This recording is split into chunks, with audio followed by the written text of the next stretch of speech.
me llama la atención que en ningún momento Gedeón asume como parte del pueblo la responsabilidad de sus acciones. Fíjense cómo Gedeón comienza diciendo: ¿dónde está el Dios que hizo esto, que hizo aquello? Ok, ¿dónde está el pueblo que debía hacer esto, que debía hacer aquello y que no lo hizo? Vamos a leer en Deuteronomio cómo Dios dio la instrucción. Cuídate de no olvidarte de Jehová tu Dios. ¿Qué hizo el pueblo? Siguió ídolos, levantó altares a dioses ajenos. Cuídate de no olvidarte de Jehová tu Dios para cumplir sus mandamientos, sus decretos y sus estatutos que yo te ordeno hoy. No suceda que comas, te sacies y edifiques buenas casas en las que habites, y todo lo que tuvieres se aumente, y se enorgullezca tu corazón, y te olvides de Jehová tu Dios, que te sacó de tierra de Egipto, de casa de servidumbre. Y esto me hizo cuestionarme. Entonces, genuinamente, ¿somos el resultado de una historia completa contada? ¿O somos el resultado de la tradición contada? Porque todos los poderosos hechos que Jehová hizo con su pueblo le dieron a ellos identidad. Lo hicieron el pueblo escogido de Dios, les dio un nombre, les dio un lugar, les dio una identidad. Y todo eso está bien porque Dios quiere que nosotros como su pueblo tengamos identidad y nos sintamos parte de ese cuerpo que es la iglesia. Ahora, eso no viene solo. Esa identidad, esos poderosos hechos, esa esperanza que viene a nosotros a través de los milagros y prodigios que Dios hace, viene acompañado de un conjunto de principios, de normas, de estatutos que Dios pone no como un capricho, sino como parte de un proceso de formación, de santificación de su pueblo para su propósito final que tú y yo conocemos gracias a la Escritura. ¿Cuál es el propósito final? Que su iglesia, tú y yo, seamos levantados en aquel glorioso día. Y cada norma, cada detalle que Dios plasma en la Escritura tiene el objetivo de santificar su iglesia. Y el propósito por el cual el Señor Dios mandó a que el pueblo transmitiera de generación en generación estos decretos, estos estatutos en conjunto con una historia de milagros y prodigios, es porque en aquel tiempo quizás no todos estaban alfabetizados. No todos contaban con una Biblia que pudieran leer. Y la forma en la que la historia y las verdades de la Biblia eran pasadas de generación en generación era a través de la tradición contada. Dios manda a los padres, a los abuelos a contar las verdades que ya Dios había establecido, las normas, los decretos, las asignaciones que Dios había establecido. ¿Para qué? Para garantizar que al transcurrir de los años no se perdiera esa identidad. Lo que me lleva a pensar, ¿ustedes se acuerdan de un juego que jugábamos quizás cuando éramos niños? El telefonito, ¿ustedes se acuerdan de eso? Y di que ustedes no jugaron. Claro que sí. Que el mensaje empezaba en un lugar y de repente al final de la línea el mensaje era totalmente distinto a lo que había comenzado. ¿Sí o no? Muy pocas veces yo llegué a ver que el mensaje llegó tal y como se dijo. Si es que llegaba. Quizás eso pasó con nosotros. Quizás el mensaje, a medida que se ha ido contando, a medida que hemos ido predicando, se ha desvirtuado tanto que estamos contando otra cosa. Porque estamos contando una historia incompleta, donde tenemos a Dios lleno de amor, esperando a que sus criaturas se humillen y reconciliarnos con Él a través de Cristo, pero que se queda ahí porque no contamos la responsabilidad y el compromiso que asume la iglesia de permanecer en ese estado de santificación que Cristo compró con su sangre. Claro, porque nosotros pensamos en nuestro deseo, incluso nuestro buen deseo de que almas vengan a los pies de Cristo. Contamos la parte más atractiva, que es el gran amor de Dios, la cruz que te da salvación, que te redime, que te transforma, y ya. Y no esa respuesta de esa iglesia salvada que tiene un compromiso que asumir delante de aquel que la salvó. Amén. Y eso no hay que llevarlo muy lejos al púlpito. No, ¿cómo usted le predica al familiar suyo que usted quiere verlo a los pies de Cristo? ¿Usted le dice toda la realidad o usted le dice una parte de la realidad? Y es por esto que nos encontramos lo que me gusta llamar cristianos bebés, que son estas personas que han conocido al Señor, que han sido salvadas, pero ellos no necesitan más de ahí. Ellos saben que son salvados, han reconocido al Señor y con eso ellos están pagos y bien.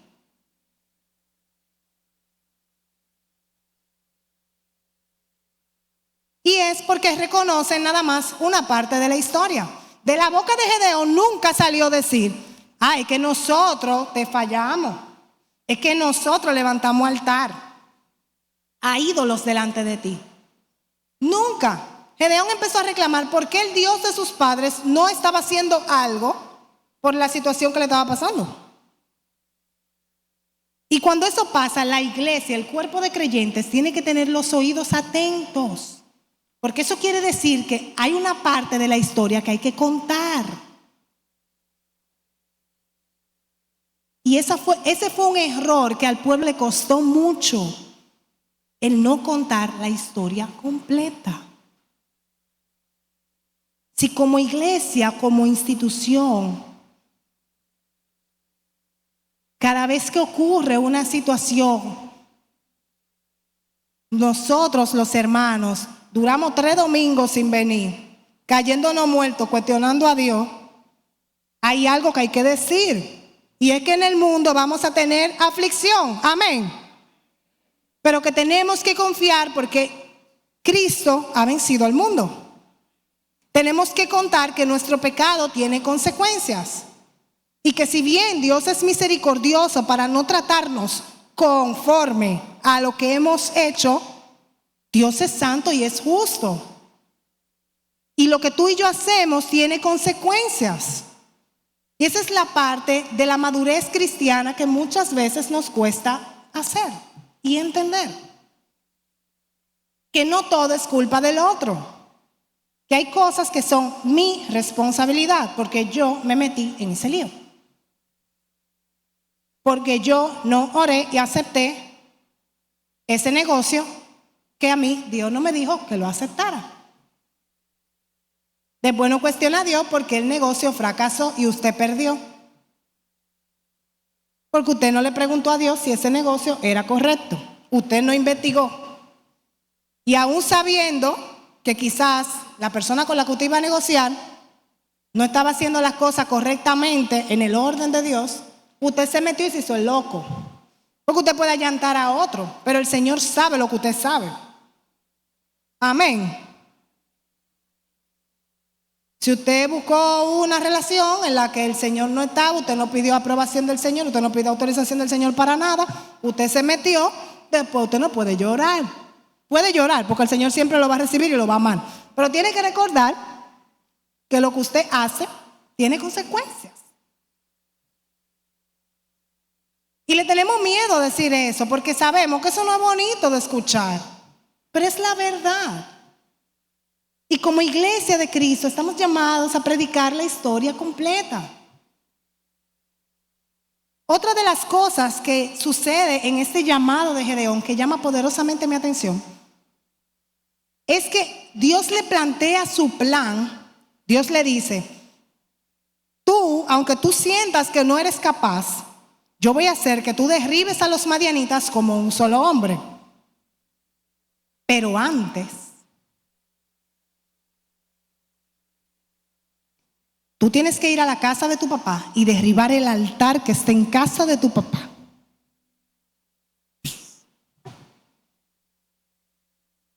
Lo primero es que el encuentro con el Señor hizo que Gedeón genuinamente levantara un altar a Dios en el lugar donde él estaba, en el campo. Genuinamente. Y eso es lo que debe pasar. La palabra adoración en la etimología original significa levantar altar a. Y lo que debe causar ese encuentro con el Señor, con la presencia de Dios, es una adoración genuina. Gedeón tuvo un encuentro con el ángel de Jehová. Y ese encuentro hizo que genuinamente y espontáneamente Gedeón levantara un altar. Y eso está maravilloso, y eso es lo que debe pasar cuando usted y yo nos encontramos con el Señor. Precisamente por eso no debe ser que haya que obligar a la iglesia a adorar al Señor. Amén, amén. Porque el encuentro con el Señor, Dios que está aquí, que está entre nosotros, que está en nosotros, a través de su Espíritu Santo, nos debe mantener en una actitud constante de rendición a Él. Amén. Y eso está excelente. ¿Usted es capaz de levantar un altar al Señor? Excelente. Ahora bien, ¿y su casa? Excelente. Tú vas a librar al pueblo de Israel de la mano de los madianitas, todo muy bien. ¿Y tu casa para cuándo? Excelente. Un ministerio grande a las naciones, espectacular. ¿Y tu casa? ¿Para cuándo? Dios no le entregó a Gedeón la victoria frente a los madianitas sin antes garantizar una victoria de Dios para su casa. Y sí, quizá nosotros nos cuestionamos, lo ideal es que eso ni siquiera debió hacerlo Gedeón. A partir de la cultura y la tradición, lo primero es que Gedeón era el hijo, no el papá. No era Gedeón que le tocaba tumbar ese altar. Era su papá, como la autoridad de ese hogar.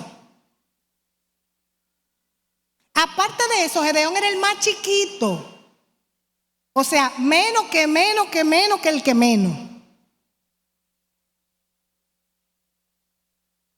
Pero ¿qué pasa? Que quizás tú y yo nos pasamos la vida entera en ese can. A mí no me toca, eso es del líder. Eso es de fulano, yo llegué de último, yo no sabía. Usted se pasa la vida entera en ese can. Y Dios dijo, eres tú y ya. Usted se imagina que que Gedeón haya empezado a decir, no, es que eso no me toca a mí, yo soy el más chiquito, me diga fulano. No, pero si tú eres Dios, habla con mi papá y resuélvelo tú con él. No, señores, a veces hay cosas que nos toca. Porque nos toca. Que no importa si usted es el más chiquito, no importa si usted llegó ahora, no importa, le toca. Y eso es parte de la madurez cristiana, usted entender que cuando Dios llama, el protocolo que se inventó usted, ¿verdad? No existe. Y que si Dios le llamó a usted a que cumple una misión y un propósito, fue usted. Y usted le va a rendir cuenta a Dios de lo que pase ahí. ¿Usted cree que la obra se va a dejar de hacer porque no fue usted que la hizo? Equivocado total. Dios va a buscar a alguien que la haga. Si Gedeón le decía que no a Dios, alguien iba a derribar ese altar, pero ese altar se iba a derribar.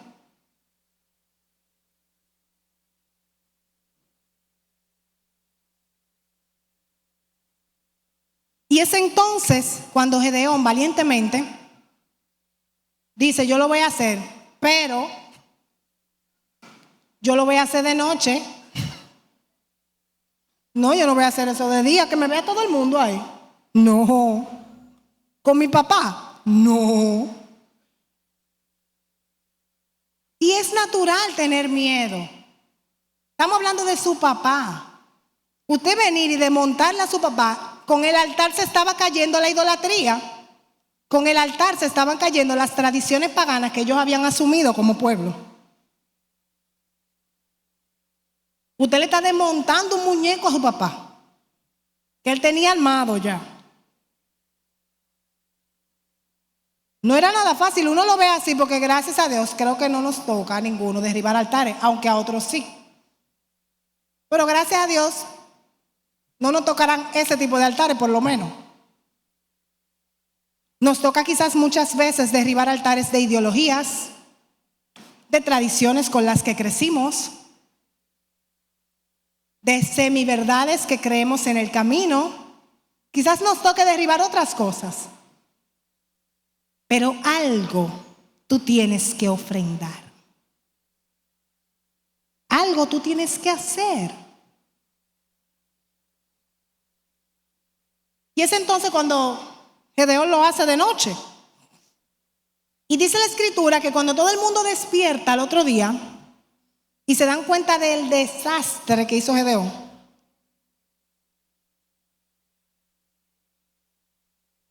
la gente le reclama a su papá, mira, eso fue el hijo tuyo, porque no importó que él lo hiciera de noche, él creía que se iba a pasar desapercibido. Todo el mundo iba a saber que fue el que lo hizo, aunque él lo hiciera de noche. El mismo pueblo, los siervos de su papá, comenzaron a reclamarle, ¿por qué Gedeón hizo eso? A él le corresponde, según la ley, que tú lo mates, porque él ofendió a los dioses. Y fue entonces cuando el papá de Gedeón dijo, no, si es verdad que Baal tiene poder frente a Jehová de los ejércitos, que lo mate Baal, no yo. Ahora, ¿cuál es tu postura como padre, como líder, como autoridad, cuando frente a la verdad del evangelio te son desmontados algunos altares, mi amor? Porque que no es fácil, estamos claros, ese no es el orden lógico. El orden lógico no es que los hijos derriben altares. Se supone que los padres son los que derriban altares para que los hijos, ¿verdad?, crezcan adorando al Dios correcto. Ese es el deber ser. Ahora, el deber ser no siempre es. Pero cuando eso pasa, estamos abiertos a escuchar, estamos abiertos a entender. Es una buena pregunta. Finalmente, en la historia, ¿verdad?, a Gedeón le es cambiado el nombre. A Gedeón se le cambia el nombre de Gedeón, que significa destructor, a Jerobbaal, aquel que está en contra de Baal. Qué bonito, ¿no? No se le cambia el nombre a aquel que mató a los madianitas como a un solo hombre. Aquel que está contra Baal. Porque más importante que las naciones que tú puedas conseguir, más importante que la cantidad de vidas que vengan a los pies de Cristo por la gracia que Dios puso en ti para predicarle, ¿usted sabe lo que es importante? ¿Cuál fue el holocausto que usted presentó al Señor? ¿Qué tanto yo estuve dispuesto a dar por el Señor? Es más importante que las obras visibles. El que él desmontara ese altar no impactó a la mayoría del pueblo. No, ellos siguieron con su idolatría porque ese altar se tumbó en casa de Gedeón, no necesariamente en la casa de los demás. Ahora, ¿qué le importó a Dios? La obediencia, la valentía a pesar del miedo de Gedeón. y el gran sacrificio que eso representó para él. Porque es más fácil tú desmontarle altares y preceptos y principios e ideologías a gente que no son nada tuyo, a compañeros de trabajo, a compañeros de universidad. Eso es más fácil, porque tú te vas para tu casa tranquilo. Ahora, haz eso en tu casa donde tú vives, para ver si eso es lo mismo. No es lo mismo. Tú y yo no tenemos el valor de decir las cosas que decimos hacia afuera que hacia adentro de nuestra casa. Eso no es verdad. Porque hay un amor, hay un afecto hacia nuestros padres y hacia nuestros familiares. Y un respeto y una honra. Y más trascendente que lo que tú puedas hacer por esta nación, es lo que tú puedes hacer por tu familia, por tu casa, por los tuyos. Porque al final, esto que es la iglesia, ¿usted sabe de qué se compone? De familias. Y mientras más negligente soy con el llamado de Dios a promover su palabra, sus estatutos y sus decretos en mi familia, más obstaculizo la obra de Cristo en la iglesia. Porque el hecho de que su hijo o hija o sobrino o sobrina, quien sea que Dios haya puesto en su mano, esté débil en la fe, también, aparte de una responsabilidad personal que tiene cada uno de nosotros como redimidos por la sangre de Cristo, también hay una responsabilidad de formación, de acompañamiento. ¿De la iglesia nada más? No, criatura, de usted también. Porque Dios a usted, papá, mamá, le va a pedir cuenta. Y Dios no le va a preguntar cuánto tú pagaste de universidad. No. Dios le va a preguntar cómo usted predicó el evangelio, qué tú hiciste para promover encuentros con Dios y que tu hijo, tu hija, tu sobrino, tu sobrina sea salvado. Eso es lo que Dios le va a preguntar. Dios no le va a preguntar en cuántas clases extracurriculares usted lo puso, si bailaba ballet y tocaba piano. Dios no le va a preguntar eso. ¿Qué tú hiciste para que ese hijo, esa hija, ese sobrino, esa mamá, ese papá, esa tía conociera al Señor mientras estuvo viviendo contigo? ¿A cuánto culto tú le invitaste? Eso es, no más de ahí. Entonces quizás es momento de nosotros reevaluar nuestras prioridades. Todo esto le pasó al pueblo por 7 años, donde tuvieron que esconder su comida, donde tuvieron que esconderse en cuevas, porque fueron negligentes en el mensaje, en la historia completa que debían contar. Y quizás es el tiempo de que tú y yo veamos si es que nosotros mismos estamos siendo producto de un mensaje incompleto. Y eso se revela en cuál es mi capacidad de resistencia en medio de la prueba. Si yo salgo corriendo a la primera, si yo porque el hermano no me saludó, duró 1 mes sin pisar la iglesia. Sí, todo eso es resultado de una historia incompleta, contada o buscada, porque gracias a Dios, en aquel tiempo, la responsabilidad de contar la historia pasaba de padres a hijos y de los maestros a los seguidores. Pero tú y yo tenemos algo que se llama la Biblia. Ve, tú y yo tenemos a alguien que se llama el Espíritu Santo, que cuando usted acepta y recibe al Señor, mora dentro de usted. Entonces, las excusas son menos. Porque antes, lo único que tenían que validara la voz de Dios era la tradición contada y lo que Dios continuaba haciendo, más nada. Ahora tú y yo tenemos esto. Quizás toda la responsabilidad no es de los que nos enseñan, quizás es tuya. Quizás tú vienes como el Marco Pempen todos los domingos a recibir, a alimentarte y hasta la semana que viene. Bye bye.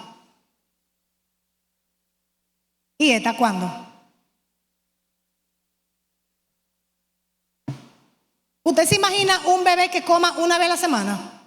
Crece, sobrevive. Pero muchas veces nosotros duramos años viviendo con una vez a la semana. Con la palabra que usted recibe desde aquí. Pero usted necesita más que la palabra que diga yo, que diga el pastor, que diga cualquiera. Usted necesita esa palabra diaria. Esa escritura diaria. Es mi oración que hoy, si a usted le tocó aunque no le tocaba, ser la persona que Dios llamó a presentar la libertad de Cristo en su familia, en su trabajo, a su familia extendida, que usted pueda hoy asumir su responsabilidad.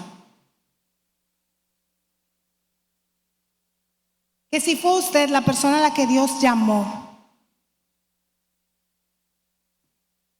a derribar el altar que haya que derribar, usted en el nombre de Jesús lo haga hoy. Con miedo, pero hágalo. Que el Dios que nos llama nos respalda. Sí, quizá debió ser mi mamá que me lo enseñara. No fue mi caso. Quizá mi papá y mi mamá nunca me enseñaron del Señor, ni de la cruz, ni de Cristo, ni de nada. Ok, pero ahora tú lo sabes. Te toca a ti. ¿Por qué Dios lo hizo así? No lo sabemos. Porque es soberano. Pero si es a usted que le toca, ayudado del Señor, vaya y hágalo. ¿Usted necesita la oración de sus hermanos? Pídala. Si quizás usted ha identificado en esta mañana que la forma, el fruto que estoy dando como creyente responde a una historia incompleta, es tiempo de que yo diga, mira Señor, gracias por tu palabra porque yo la tengo. Ayúdame y ministrame a través de tu palabra. Y que la parte de la historia que a mí me falte, yo pueda tenerla y que ella me transforme.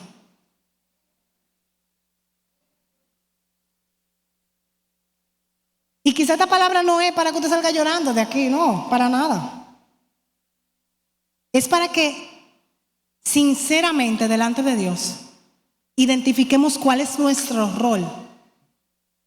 ¿Cuál es mi rol? ¿Necesito tener la historia completa para poder contarla a otros? Voy a hacer lo que me toque hacer. Tengo la historia completa, pero estoy siendo negligente con el mandato de Dios. De no solamente ir y predicar el evangelio, es que hay que hacer discípulos, porque esa historia, eso no es el pedazo. Ojo, no es solamente ir y predicar el evangelio, esa parte estamos maravillosamente bien. Pero eso no se queda en ir y predicar el evangelio, es que continúa y hagan discípulos. Ve, no es que yo fui a predicar, pero que yo fui, le prediqué y esa persona no quiso, que entonces, ¿qué hacemos? Haga los discípulos. Y hacer discípulos implica invertirnos en otros. Y hay un precio que usted va a tener que pagar.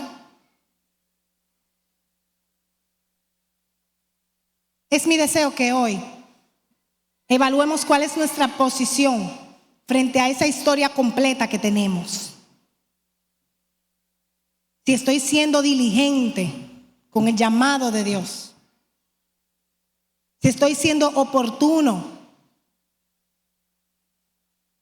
¿Qué tan dispuesta estoy o dispuesto estoy en invertirme en otros? Cuesta, pero es nuestro llamado. Cristo se invirtió completo en nosotros, hasta la muerte en nosotros. Y no solamente Cristo. O sea, Dios no solo conforme con que Cristo se invirtió hasta la muerte en nosotros, sigue invirtiéndose en nosotros, en el Espíritu Santo, que día tras día en nosotros nos va moldeando, nos va enseñando y nos va guiando.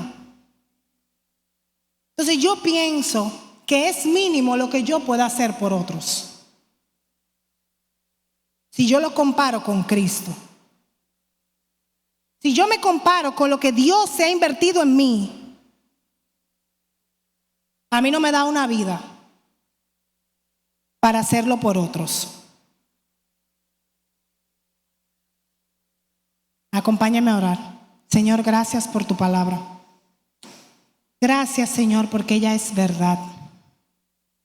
Porque es más cortante que toda espada de dos filos, que penetra y discierne las intenciones del corazón.